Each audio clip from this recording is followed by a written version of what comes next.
우리가 설교 시간만큼은 아주 집중해서 들을 수 있도록 에어컨 소리도 우리가 방해가 되지 않도록 하기 위해서 그렇습니다. 좀 참을 수 있죠? 네. 드디어 하나님과 모세 사이에서 줄다리가 행해졌던 것이 끝났습니다. 사명자의 삶을 살라 하는 하나님의 당부와 나는 자격이 없습니다 하고 버티는 모세의 핑계 사이에서 줄다리가 끝이 난 겁니다. 물론 하나님의 승리로 끝이 났습니다. 하나님과의 줄다리에서 우리는 이길 수 없습니다, 여러분. 아니, 이겨서는 안 됩니다. 우리가 져야 합니다. 그래야 순종이죠. 성경에서 하나님과의 줄다리기에서 승리한 두 사람이 있습니다. 그 외에는 전부 하나님의 승리로 끝이 났습니다. 그 두 사람 중에 첫 번째 사람이 바로 야복 강가에서 했던 야곱입니다. 나를 축복하소서. 그냥 이대로 마음이 답답한 채로 새벽을 맞을 수는 없습니다. 나를 축복하기 전에는 놓지 않겠습니다 하고 하나님의 사자를 붙들었던 야곱. 마침내 환도뼈가 위골이 되는 상황에서 하나님의 축복을 받습니다. 그리고 하나님과 겨루어 이겼도다라는 뜻의 이스라엘이라는 이름을 받습니다. 그분이 첫 번째 사람이고요. 또 한 사람, 마지막 사람은 신약에 나오는 스로보닉의 여인입니다. 귀신 들린 딸을 위해서 주님 앞에 나와서 딸에게서 귀신을 쫓아달라고 간구하는 여인에게 우리 주님은 듣기에도 아주 심한 말을 하셨습니다. 자네의 떡을 취하여 개들에게 던지기 마땅치 않다. 심한 거절감을 지나쳐서 모멸감까지 느낄 수밖에 없는 상황이 벌어졌습니다. 주님의 말씀에 시험이 팍 들어서 돌아갔던 젊은 부자관은 기억하시죠, 여러분? 젊은 부자관의 경우와는 오히려 더 심하면 심했지 덜하지 않은 혹독한 시험을 이 여인은 치르고 있었습니다. 그런데 여인이 선언합니다. 주여, 올소이다마는 상 아래의 개들도 아이들의 먹던 부스러기를 먹나이다. 이 정도면은 우리 주님 앞에 자존심을 팽겨쳐버린 케이스입니다. 이런 여인 앞에 우리 주님이 지십니다. 그 말을 하였으니 돌아가라. 귀신이 내 딸에게서 나갔느니라. 여인의 판정승 손을 올리고 있는 모습입니다. 그리고 여인의 딸이 고침을 받는 장면이 성경에 나옵니다. 이 두 사람 외에는 사람이 하나님과 줄다리기, 영어로는 더 재밌어요. Tug of war라고 합니다. Tug of war라고. 줄다리기에서 이긴 케이스가 하나도 없습니다. 실제로 보면은 이 두 경우에서도 이들이 하나님과 겨루어 이긴 것은 하나님께서 저주어 주신 것입니다. 져주신 것이에요. 그것이 하나님이 원하셨던 바였습니다. 하나님이 원하시는 대로 그들이 한 것뿐이었습니다. 이런 것들 외에는 하나님과 대면해서 이길 수도 없고 이겨서도 안 된다는 말씀입니다. 우리의 왜곡된 자존심 때문에 지려고 하지를 않으니까 순종의 모습이 나오지를 않고 하나님께서는 그런 우리를 축복하실 수가 없는 것을 성경에서 보여주고 있습니다. 여러분, 우리가 하나님께 지고 순종을 해야만 합니다. 모세가 하나님과의 줄다리에서 진 것은 실제로 보면은 그의 진정한 승리였습니다. 성공이지 결코 실패가 아니었습니다. 이때부터 오히려 모세의 아름다운 삶이 시작이 되는 것을 우린 성경을 통해서 볼 수가 있습니다. 인생의 의미가 시작되고 깊이 있는 삶이 펼쳐지기 시작합니다. 아름다운 삶을 위해서는 우리는 그것을 가로막는 장애물, 우리의 온전한 순종을 가로막는 부담감, 장애물, obstacle들을 넘어서야만 합니다. 그러면 모세에게는 어떤 장애물, 어떤 부담감이 있었을까? 제가 묵상하다가 세 가지를 정리를 해봅니다. 첫 번째 장애물, 부담감입니다. 가만히 생각해 보니까 내가 바로에게 가서 무엇을 어떻게 말해야 하나 이런 부담감이 막 그를 사로잡았습니다. 애굽의 왕 바로라고 말하니까 여러분들 마치 바로가 이름인 것처럼 알고 계신 분들이 혹시 있다면 우리 교회는 그런 분들 없을 거예요. 그렇지만 분명히 알아야 됩니다. 바로는 왕이라는 뜻입니다. 그렇죠? 그러니까 세상 임금을 상징하고 있습니다. 그에게 가서 만나고자 하면은 과연 바로가 자기를 만나줄까? 만나준다 해도 어떻게 그를 설득하고 어떻게 이 일을 추진해야 그가 이스라엘 백성을 보내줄까? 상당한 부담감이 아닐 수가 없었습니다. 두 번째 부담감입니다. 이스라엘 백성들은 과연 내가 어떻게 그들을 설득할 것인가 하는 부담감이 막 서러웠습니다. 그들이 과연 자기를 그들의 지도자로 받아주기나 할까?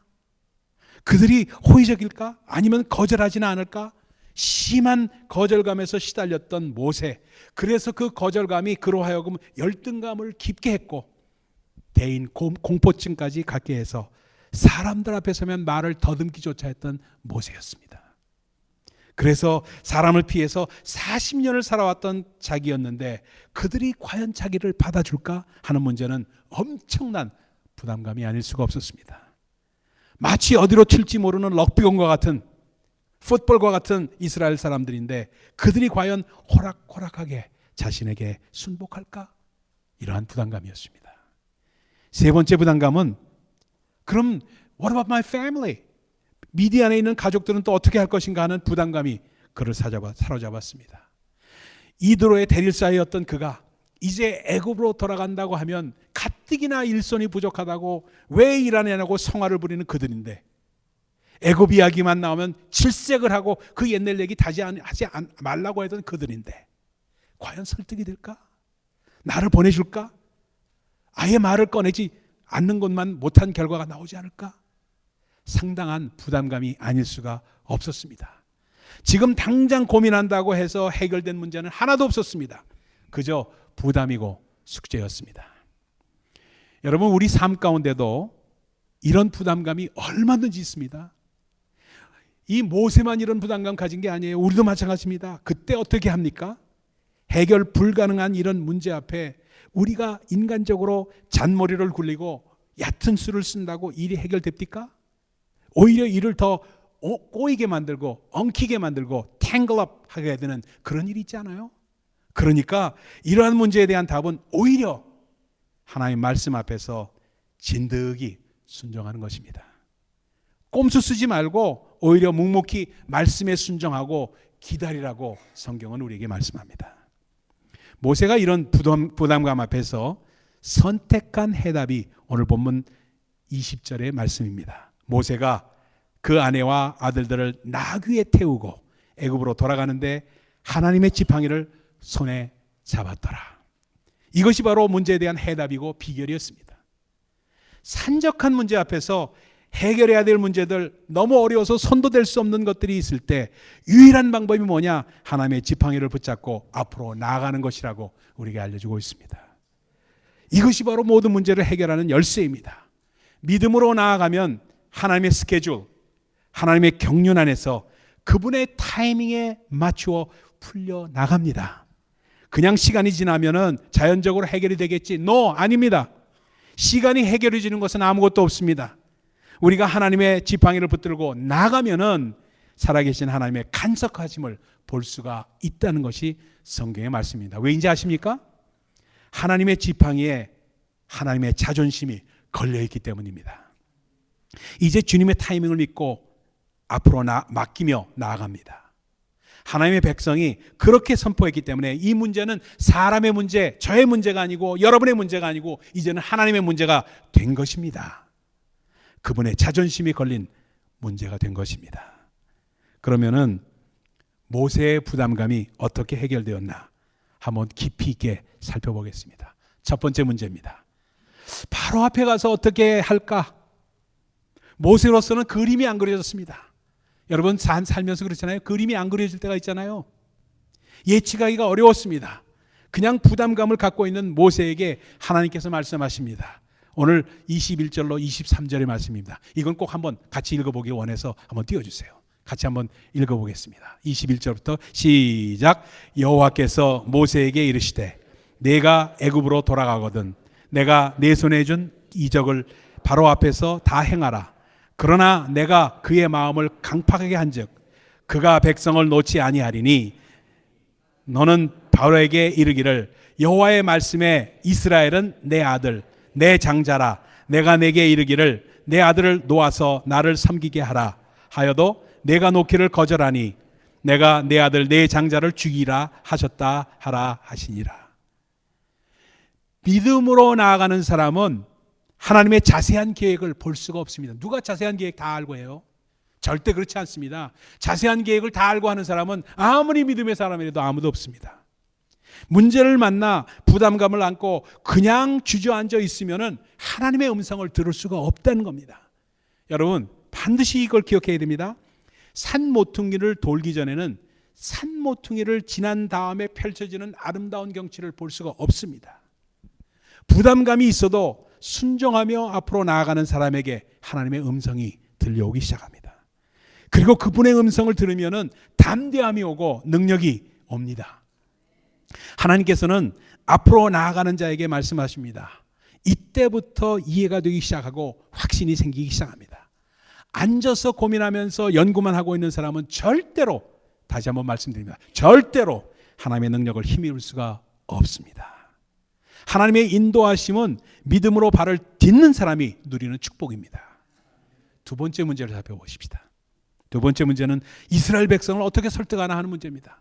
바로는 그렇다 치더라도 이스라엘 백성들을 어떻게 설득하나, 이게 큰 문제였습니다. 모세로서는 자기 민족에게 배척당한 그 서러움에 40년을 미디안에서 방황했습니다. 양을 돌보는 목자 일을 했다고는 하지만 한국식 표현대로 한다면 안방거사입니다. 여러분 들어보셨죠? 안방거사. 그죠? 그러나 그 상처가 그를 가로막았던 것입니다. 난감했습니다. 그대로 그냥 나아갔습니다. 막상 앞으로 나아가긴 했지만 아무 일도 안 일어났습니다. 이렇게 모세가 하나님의 역사를 보지 못하는 순간에 하나님께서는 누구에게 역사했어요? 아론에게 역사했습니다. 아론을 감동시킨 것입니다. 광야로 나가서 모세를 맞으라 하는 감동이 아론에게 온 것입니다. 누구도 미리 하지, 그때 무슨 카톡 보낸 것도 없고요, 이메일한 것도 없고요, 아무것도 없었습니다. 근데 하나님의 감동이 아론에게 온 것이에요. 그래서 아론이 하나님의 산에서 모세를 만납니다. 모세가 아론에게 하나님께서 보여주시고 들려주신 이야기를 다 합니다. 이적들, 그리고 하나님 계획들입니다. 그 이야기를 하자 아론이 믿음 있게 됩니다. 믿어줍니다. 그리고는 이스라엘의 장로들을 소집합니다. 왜? 아론은 그곳에 계속 장로들과 함께 있었으니까 잘 압니다. 그들을 부릅니다. 그러니까 아론이 모세를 그들에게 소개하자 그 모든 것을 설명하는데 역사가 일어나기 시작합니다. 이적을 보입니다. 그러자 그 자리에 모였던 장로들 그리고 이스라엘의 중진들이 다 은혜를 받았습니다. 그래서 모두들 엎드려서 하나님을 예배하고 찬양하는 경지까지 갔던 것입니다. 그렇습니다, 여러분. 하나님의 역사는 다 이와 같습니다. 우리 눈에는 안 보여도 예비하시는 하나님께서는 이미 안 보이는 다른 쪽에서 역사하시고 준비하시고 계시다는 사실을 꼭 기억하십시다. 모세는 볼 수 없었지만 하나님께서는 아론을 준비하신 것입니다. 무슨 말입니까? 우리가 할 일을 우리가 하기만 하면은 나머지는 하나님께서 예비하시고 준비하신다는 말씀을 우리에게 보여주고 있습니다. 신약 성경에도 이러한 말씀이 나옵니다. 이런 예는 얼마든지 나옵니다. 사도행전의 장면입니다. 바울과 바나바가요, 안디옥에서 1차 선교 여행을 떠납니다. 원래 유대인들에게 복음을 전하기 위해서 떠난 겁니다. 그런데 전하다 보니까 유대인들은 은혜를 받지 못해요. 근데 이방인들은 엄청나게 은혜를 받는 거예요. 그래서 그들이 의논합니다. 하나님의 뜻이 우리에게는 이방인들에게 복음을 전하는 모양이다. 이방인에게 집중하기 시작합니다. 그리고는 안디옥으로 돌아왔습니다. 그런데 안디옥에 문제가 생겼습니다.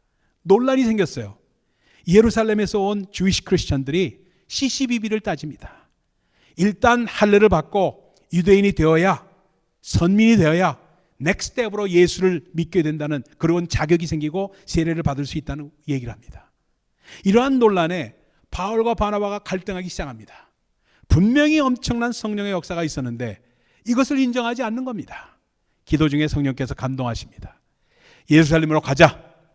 그래서 사도들을 직접 만나 이 문제를 once for all 해결하자 하고 두 사람이 의논을 했지만 그림이 안 그려져요. 어떻게 해야 될지를 모르겠어요. 과연 예루살렘으로 간다고 일이 해결될까? 교계의 리더들에게 무슨 얘기를 어떻게 할 것인가, 이 얘기를 한다고 해도 그들이 과연 받아줄까? 고민과 부담감에 잠을 이룰 수가 없었습니다. 그래서 그래도 가리라 작정하니까 성령께서 감동하십니다. 믿음으로 가라. 하나님의 지팡이를 붙들고 가라. 따라하십시다. 하나님의 지팡이를 붙들고 가라. 다시 한 번입니다. 하나님의 지팡이를 붙들고 가라. 아멘. 그들은 몰랐지만 저 멀리에서 하나님께서 역사하셨습니다. 베드로에게 이미 감동을 주시고 욥바에서 환상을 보게 하십니다. 하늘에서 보자기 같은 것이 내려오는데 각종 짐승, 기는 것, 나는 것들이 있고 일어나 잡아먹으라는 음성을 듣는 거예요. 베드로가 거부합니다. 아니, 부정한 것들을 어떻게 먹습니까? 그때 하나님의 음성이 들립니다. 하나님께서 깨끗게 하신 것을 내가 속되다 하지 말라. 이것이 무슨 뜻일까? 팍 깬 그 베드로가 궁금해하고 있을 때 이방인 고넬료에게서 사람이 옵니다. 그를 따라가라는 성령의 인도를 받고 갔더니 고넬료 또한 성령의 감동 가운데 그를 고대하고 있던 사람을 임을 알고 말씀을 증거하는데 엄청난 성령의 역사가 임합니다. 온 가족이 은혜를 받는데 방언도 하고 예언도 하고 자기들이 성령 받던 모습과 똑같이 역사하는 것을 보게 됩니다. 그러니 누가 능히 물로 세례 줌을 금하리요 하고는 베드로가 그들에게 세례를 베풉니다. 여러분, 베드로는 감동의 사람이었습니다. 여러분, 하나님께서는 항상 쏠리는 사람, 저는 감동받는 사람을 쏠리는 사람이라고 표현합니다. 쏠리는 사람을 통해서 역사합니다. 찬양을 들어도 쏠리고 말씀을 들어도 쏠리고 눈물 흘리고 하는 사람을 통해서 하나님께서는 역사하십니다. 그가 저지릅니다. 야고보나 만약 다른 사도가 있었으면 이것저것 재는 바람에 이런 역사가 아마 안 일어났을지도 몰라요. 이 사건을 바울과 바나바가 와서 이방인들에 대한 논의를 하는 마당에 간증을 한 겁니다. 회의석상에서 이방인에게도 우리와 똑같이 성령이 임했다고 간증을 한 거예요. 이를 듣던 담임 목사 야고보 목사가 은혜를 받습니다. 거기 있던 모든 사도들이 은혜 받고 결정을 내립니다. 하나님의 역사죠. 그래서 이방인에게도 문이 열린 것입니다. 그렇습니다, 여러분. 우리 하나님 아무것도 안 하시는 분 같지만 정중동으로 역사하시고 계십니다. 사람의 마음을 움직여서 상황을 바꾸는 역사를 하십니다. 이것이 하나님의 전공입니다, 여러분. 우리가 하나님께 시간만 드리면은 그분께서 역사하시고 그분의 이야기를 그분께서 쓰십니다. 하나님께 우리가 시간을 드려야 합니다. 어떻게 드립니까? 하나님의 지팡이를 들고 앞으로 나아가면 됩니다. 아멘. 세 번째 문제 어떻게 해결되었는가? 미디안 가족은 그럼 어떻게 설득할까 하는 문제였습니다. 미디안에 살고 있는 가족을 설득하는 문제는 더 드라마틱하게 해결을 하십니다. 장인 이드로, 말이 장인이지 미디안 사람으로 살아가는 모세에게 있어서 이드로는 족장이고 보스였습니다. 그 보스, 그 앞에 모세는 얹혀 사는 신세였습니다. 그에 가서 간단하게 말합니다. 하나님 이야기를 잔뜩 하고 날더러 하나님께서 이스라엘 백성들을 구출하라고 합니다. 이적을 행하라 하십니다. 이런 얘기 안 합니다. 이들에게 오히려 사실을 축소해서 말합니다. 그냥 가서 형제들을 만나려고 한다고 말합니다. 그들이 생존해 있는지 나를 보게 하소서 하고 말합니다. 내용 전체를, 하나님의 이야기를 전체적으로 감당할 수 없는 사람에게 자세한 이야기를 할 필요가 없다는 것을 성경은 우리에게 보여주고 있습니다. 모세가 애굽으로 가겠다는 말의 뜻을 이드로는 이미 안다는 것입니다. 장인의 허락이 오히려 쉽게 나옵니다. 평안히 가라. 이런 일이 우리 예수 믿는 사람들에게는 흔히 경험하는 일입니다. 밤새 고민하고 이 말씀 어떻게 설득할까? 잠을 설치고 그 다음날 막상 문제에 들이닥쳐 보면은 이미 쉽게 해결되어 있는 것을 보게 됩니다. 우리 하나님 그런 분이십니다. 아멘. 준비시켜 놓으시는 하나님, 이드로가 쾌히 승낙하는 것을 보고 우리는 알 수가 있다는 겁니다. 여기에 오늘 본문 중에서 가장 난제가 나옵니다. 아주 이상한 이야기가 나옵니다. 정말 난제라서 성경상의 난제 넘버1으로 치는 그런 얘기입니다. 성경학자들조차도 난감해하는 이야기입니다. 그냥 몇 번씩 읽어도 설명이 안 되는 부분이 24절로 26절까지의 말입니다. 우리 한번 같이 읽어볼까요? 이것도 읽어봐야 됩니다. 한번 띄워주세요. 한번 읽어봅시다. 24절부터 시작. 여호와께서 길의 숙소에서 모세를 십보라가 돌칼을 가져다가 그의 아들의 포피를 베어 그의 발에 갖다 대며 이르되 당신은 참으로 내게 피난편이로다 하니 여호와께서 그를 놓아주시니라. 그때 십보라가 피난편이라 때문이었더라. 이 말씀 깨달아지세요? 저는 얼마나 고민했는지 이루 말할 수가 없어요. 모세더러 가라고 하실 때는 언제고 왜 갑자기 그를 하나님께서 죽이려고 하실까? 이스라엘의 지도자인 그가 할례를 아들에게 행하지 않았기 때문일까? 십보라의 행동도 이해하기가 어렵습니다. 차도를 들어 아들의 양피를 베어서 할례, circumcision을 합니다. 그리고 나의 피난편이로다 하고 선언한 것은 또 무슨 플레이인가? 이런 플레이가 무슨 소리인지를 잘 알아들을 수가 없습니다. 아리달성할 수밖에 없습니다. 호렙산에서 불러놓고 죽이려 한다? 이해가 참 어렵습니다. 주석을 봐도 별로 도움이 안 되는 납득하기 어려운 이야기를 잔뜩 써놨어요. 이때 어느 날 깨달음이 왔습니다. 제가 묵상할 때 꼭 하는 게 be there experience입니다. 몰입해서 그 안에 들어가서 모세가 저기 있는데 제가 그 옆에 이렇게 지켜보는 마음으로 말씀을 묵상하기 시작했습니다. 갑자기 설명이 돼요. 분명히 오늘 20절에는 이렇게 말합니다. 모세가 그 아내와 아들들을 나귀에 태우고 애굽으로 돌아가는데 라고 기억합니다. 그렇죠? 그런데 출애굽기 18장으로 보면은 모세의 장인 이드로가 모세가 돌려보내었던 그의 아내 십보라와 그 두 아들을 데리고 왔으니 라는 표현이 나옵니다. 모세가 돌려보냈던 그 가솔들을 장인이 모세에게 데리고 와서 모세와 만나는 장면을 18장에 그리고 있습니다. 이것으로 미루어서 그 스토리를 재구성한 겁니다. 재구성하니까 이런 이야기가 돼요. 베르사이인 모세는 히브리 사람이고 애굽 출신이었지만 미디안 사람으로 40년을 산 것입니다. 어느 날 애굽으로 가겠다고 하니까 장인 이드로까지는 쉽게 오케이 했습니다. 그런데 아내인 십보라가 문제를 삼습니다. 아니 여보, 그게 무슨 말이에요? 아무리 40년이 지났지만 애굽은 당신이 살인을 저지르고 도망쳐 나온 것 아니에요? 안 됩니다. 갈 수 없어요. 남편 이럴 수 없어요. 그거에서 무슨 일을 당하려고 그래요? 어떤 여자가 이런 경우 쉽게 허락하겠습니까? 실랑이를 벌이다가 결국 십보라가 기껏 양보하고 말한 것이 이것입니다. 그럼 좋아요. 우리도 데리고 가세요. 우리도 당신을 따라 애굽으로 가서 같이 죽읍시다. 이런 마음으로 따라 나선 겁니다. 모세가 고민하다가 어쩔 수 없이 아내와 아들을 애굽으로 데리고 들어갑니다.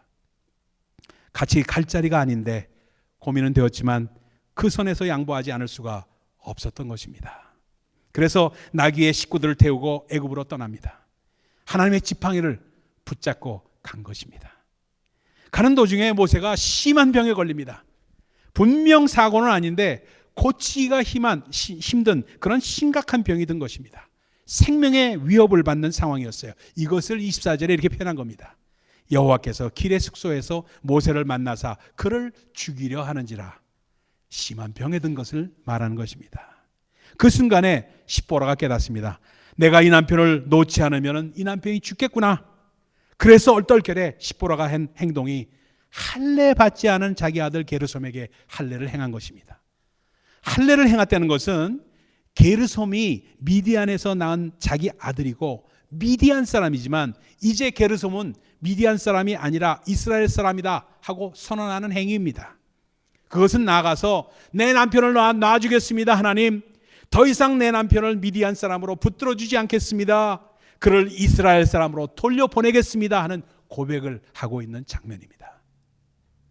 그것이 바로 당신은 참으로 내게 피난편이로다 하는 표현으로 나타내고 있습니다. 영어 성경으로 보면요, Surely you are a bridegroom of blood라고 기록되어 있습니다. 피의 신랑이다. 그리고 그를 놓아준 것입니다. 그리고 십보라는 아들과 함께 미디안으로 돌아간 것입니다. 가족 때문에 어렵게 생각하고 고민하고 문제라고 생각하고 있었는데 하나님께서 해결해 주신 것입니다. 문제를 보면 답답하지요. 같이 갈 수 없지요. 어떻게든 떼어놓아야 할 텐데 생각하지요. 그러나 그냥 간 것입니다. 그때 하나님의 해결이 뒤따른 것입니다. 때가 되면은 문제가 풀립니다. 하나님의 지팡이를 붙들고 나아가는 것이 관건이라는 겁니다. 반드시 하나님께서 해결하십니다. 답은 분명합니다, 여러분. 문제가 있을 때 하나님의 지팡이를 붙잡고 나아가는 것이 해결 방법이라는 것입니다. 믿음으로 붙잡고 가는 것입니다. 그러면은 하나님의 지팡이가 무엇이냐? 이거 알아야 우리가 붙들지 않겠어요? 그렇지 않겠어요? 하나님의 지팡이를 붙들고 가라고 그러는데 이게 뭡니까? 하는 질문을 마지막으로 저는 오늘 말씀 가운데 묵상을 했습니다.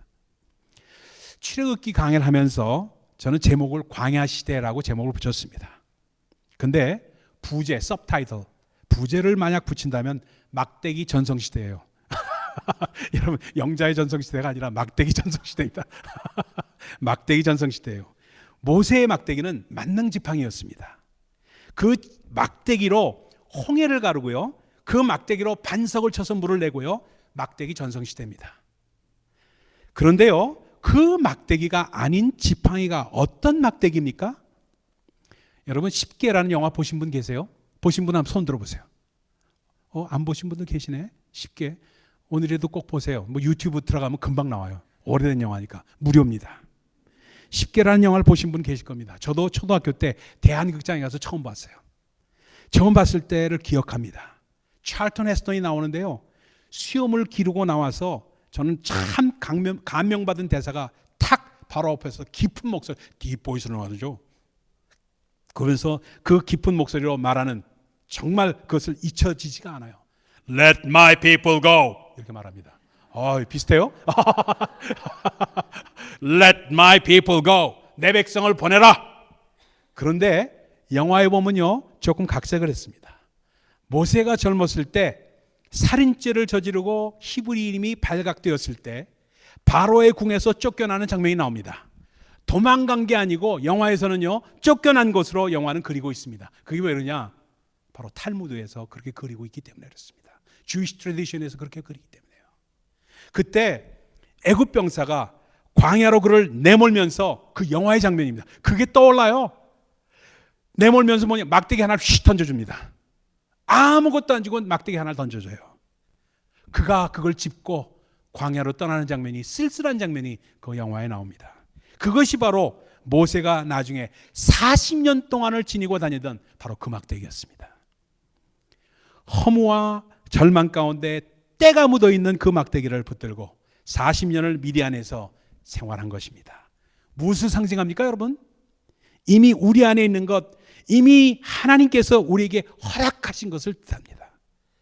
내 손에 있는 것이 무엇이냐고 질문하시던 바로 그 막대기입니다. 그 지팡이는 무엇을 상징합니까? 모세를 찾아오신 하나님의 사랑을 상징합니다. 그리고 그에게 말씀하시고 하시는 하나님의 약속의 말씀을 상징합니다.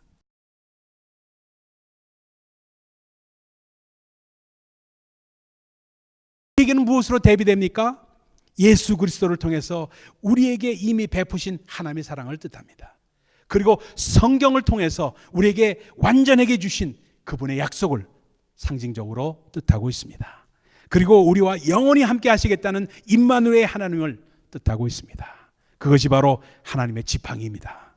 그것을 붙들고 가라는 것입니다. 성경 전체에 이미 신실하신 하나님께서 우리에게 주신 약속, 그 약속을 붙들고 가라는 것입니다. 우리와 함께 하시겠다는 것입니다. 그것을 붙들라는 것입니다. 너희 손에 만져지지 않더라도, 너희 손에 보이지 않더라도 믿고 나아가라는 것입니다. 그것이 지팡이를 붙잡고 가라는 것입니다. 여러분 앞에 어려운 문제가 있으십니까? 가정의 문제가 있습니까? 사업의 문제가 있습니까?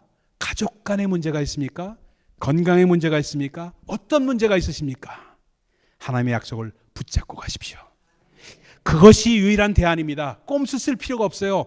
그것만이 유일한 대안입니다. 그것이 하나님의 개런티요, 하나님의 보장입니다. 여러분, 하나님의 방법대로 풀어야 진정한 해결이 있습니다. 하나님의 지팡이를 붙잡고 가라. 하나님께서 함께 하십니다. 우리 전부 일어나십시다.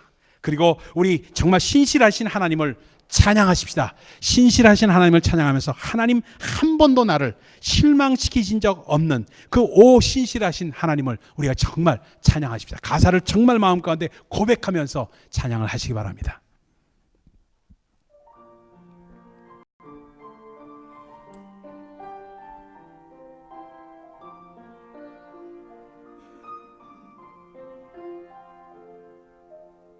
하나님 한 번도 나를 실망시키신 적 없으시고 언제나 공평과 은혜로 나를 지키셨네. 그렇습니다, 주님. 오신